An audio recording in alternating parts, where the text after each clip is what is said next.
Do you have some old cast iron cookware that looks like this? You'll want to stick around.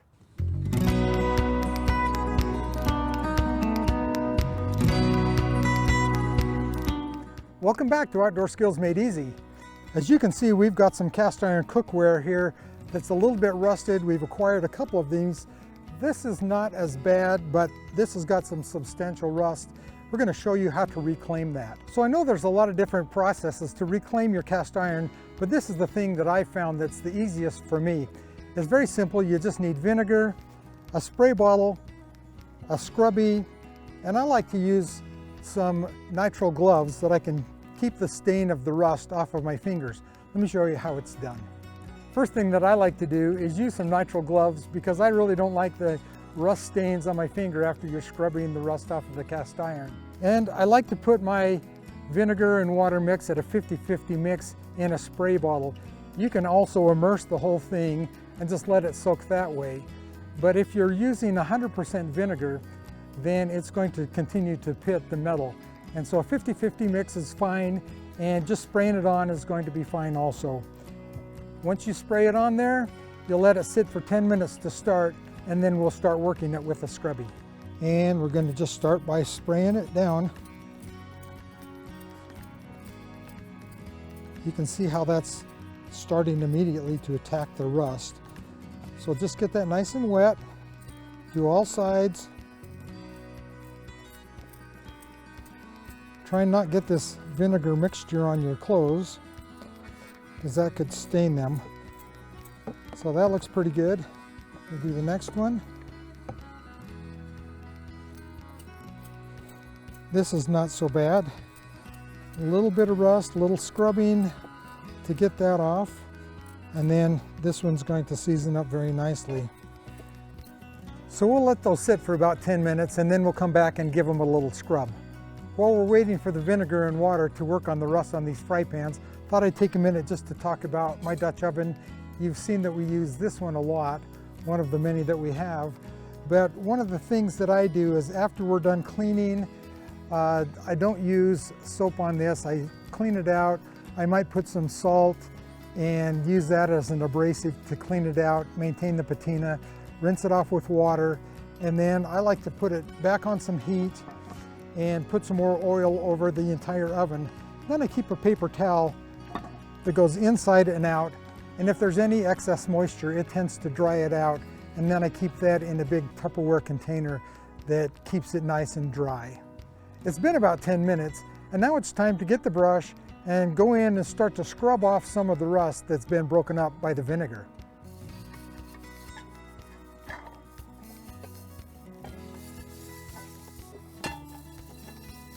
Now we're going to spray it one more time. And now we'll let that rest and soak for another 5 minutes. Remember that you don't want your cast iron in the vinegar solution for more than 30 minutes. So we did the first 10-minute soak, 5 minutes we're scrubbing, another 5 minutes scrubbing, and then the final 5 minutes we're going to scrub it, take it out, clean it up, dry it off, and season it. All right, here we go. Another 5 minutes, we're going to scrub it out just a little bit more.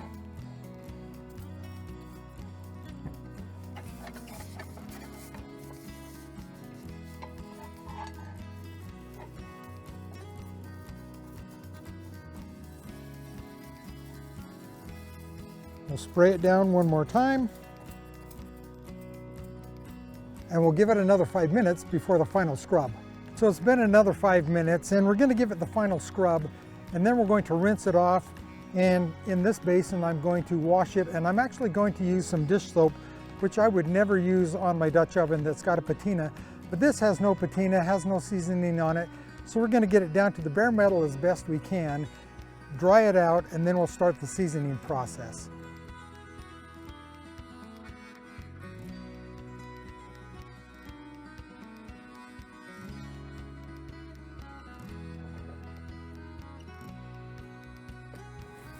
Okay, we're going to rinse that and then dry it on the grill.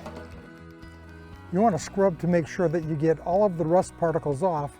Rinse it off nicely and then put it on the grill to dry out. Then we can really start the seasoning process. Many people will just do this in their oven or on the stovetop to make sure that the cast iron is nice and dry before you start the seasoning process. But since we're outside, we thought, why not just use the grill? So here we are. Now we're just going to make sure this is nice and dry.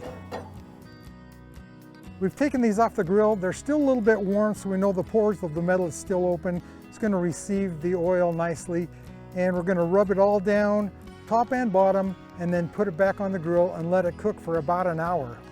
Just spread that around so it's nice and even. A lot of people actually like to use a Crisco kind of an oil to do that. Anything will really work well. So we're going to coat all the sides of it, including the handle. We'll set that on top of the grill for the first round.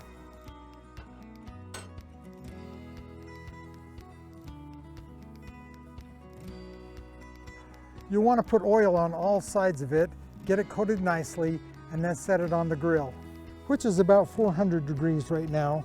If you're at your home and you're doing this in the oven, you may want to put a little bit of aluminum foil on the lower racks so that if anything drips down, it'll be caught. You don't have to clean the oven later. We've had the grill on for not quite an hour, and it's been about 450 degrees. So we've turned it off, we've let the pans start to cool down. As soon as we can handle them, then we'll add another layer of oil, then put them back on for another hour. We'll turn these over. You can see that the patina has started to take, and it's ready for another coat.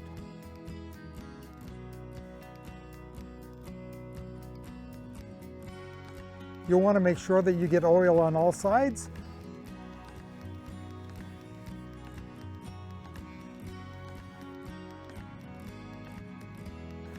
Rub it in good.